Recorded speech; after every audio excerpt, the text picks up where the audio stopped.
curiga aja gitu, karena dia kan memang lingkungan dia bermain di situ. Waktu udah kakak cerita, baru saya pun curiga, oh mungkin anak saya pun nggak lepas dari itu kan gitu. Jadi saya tanya-tanya, dia nggak mau jawab. Syederalun Satreskrim Polres Aceh Tengah telah menetapkan Syamsul Qamar warga Kecamatan Lotawar, Takengon dalam daftar pencarian orang atau DPO. Pria gaek kelahiran Blang Pidi 10 November 1959 itu diburu polisi karena dugaan pelecehan seksual terhadap anak di bawah umur. Syamsul Qamar atau lebih dikenal dengan nama panggilan Bang Win, sehari-hari berjualan buah di kawasan Pasar Bawah Takengon. Syamsul Qamar melakukan tindakan tak terpuji itu dengan modus menyuruh anak-anak membeli rokok pada kios terdekat. Lalu ia memberikan uang sejumlah Rp2.000 hingga Rp10.000 untuk melancarkan aksinya. Dengan wajah pucat dan mata sembab, seorang ibu rumah tangga berinisial H membeberkan kisah tragis yang dialami anaknya yang merupakan salah satu dari 6 korban pelecehan seksual.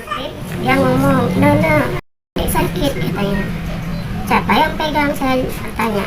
Habis itu dibilangnya Pak U. Kita turun dari atas ke bawah, bilang sama adik ipar saya, ini si Diba, ini kejadian Pak U yang anukan. Saya ke rumahnya pelaku, nggak ada dia tempat, yang ada istrinya. Saya panggil istrinya ke rumah. Besok istrinya nggak mau, pertamanya saya nggak mau datang, saya takut kan. Besok sebentar kak, nggak bisa saya ngomongin di sini, ini masalah aib, saya bilang. Datanglah dia ke rumah. Besok saya bilang sama dia, ini kejadian anak saya udah dituin sama Pak U, sama abang. Teganya Pak U anuin anak saya katanya. Habis itu istrinya ngajak besoknya mau visum kan. Habis itu karena udah datang Pak Kadus ke rumah, habis itu udah pulang Pak Kadus pun pulang. Terakhirnya saya dipanggil sama Pak Kadus, udah ada Babinsa di rumahnya. Dipanggillah ke rumah Pak Kadus, dibilang sama Babinsa, Kak, kasus ini nggak bisa ditangani di kampung Kak, harus melapor. Habis itu malam itu kami sekitar jam 12, setengah 1 melapor kami ke Kapolres. Sampai sana dikeluarin surat antar visum ke rumah sakit kami. Di sana nggak ada dokter kandungan, yang ada dokter visum luar. Besoknya sudah balik, besok paginya siap visum, besoknya kan pagi balik. Habis itu udah siap visum, ngantar anunya ke rumah sakit yang bukti yang diteken dokter ke Kapolres. Habis itu ngelapor lagi kan ke bawah. Bilangnya ini harus ngelaporan lagi kan. Habis itu udah siap-siap ngapor, sudah naik ke atas. Data ditanya mau detail ini itu semua. Ya sudah, sampai sekarang nggak ada pemanggilan lagi. Bapak yang mertua saya, paginya dia ke rumah kan. Itu dia bilang, saya dengar ada berita yang anu katanya. Duduk dulu Bang Win bilang, saya mau tega Bang Win anuin anak saya. Demi Allah, sumpah demi adat, saya nggak sentuh anakmu. Bang Win jujur aja, anak saya udah jujur. Akhirnya ngaku dia, cuman di paha katanya. Mungkinkah di paha anunya sakit, bilang gitu.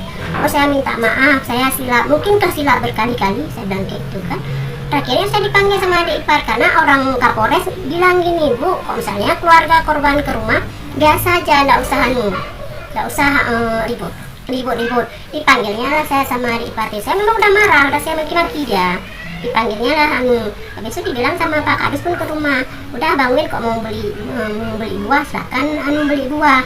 Saya pun mau kata Pak Kadus, nggak mau pun dia keluar. Sampai dibuka pintu sama adik ipar saya, ya Bang Win pulang kamu dari rumah saya, keluar kamu dari rumah saya. Nggak juga. Terakhirnya dibilangnya kita damai aja, dibilang sama mertua saya kan damai aja, biaya saya yang tanggung semua. Bapak diam aja, nggak ada pun. Habis itu dia udah siap, itu bolak-balik datang ke rumah, bolak-balik. Saya kan nggak ada di rumah, saya jualan, dia bolak-balik dia sampai dibilangnya, panggil Pak Kadus, tolong anukan dia, nanti saya kilap, saya pukul nanti dia, bolak-balik. Perkembangannya tetap kita dari Polres Aceh Tengah, khususnya unit PPA dibantu juga sama unit Ofnal Polres Aceh Tengah berusaha untuk melacak atau keberadaan pelaku sehingga mudah untuk mendapatkan informasi-informasi terutama dari keluarga. Jadi keluarga udah kita sampaikan bahwa kita bujuk supaya pelaku untuk menyerahkan diri ke Polres Tengah. Kalau misalnya memang nggak berani pelakunya, mungkin ada di luar daerah ataupun dalam daerah, yang melaporkan segera ke Polsek atau Polres setempat lah. Untuk sementara yang baru membuat laporan baru 1 orang. Namun demikian kita dengar informasi di luar, di lapangan ada beberapa korban, tapi korban belum membuat laporan. Karena apa? Mungkin berbagai alasan. Kemungkinan tersangkanya belum dapat.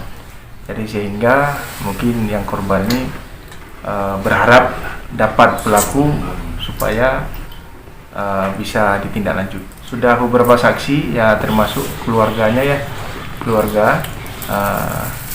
Namun kita perdalam, mana tahu ada mungkin saksi-saksi yang memperkuat. Kita akan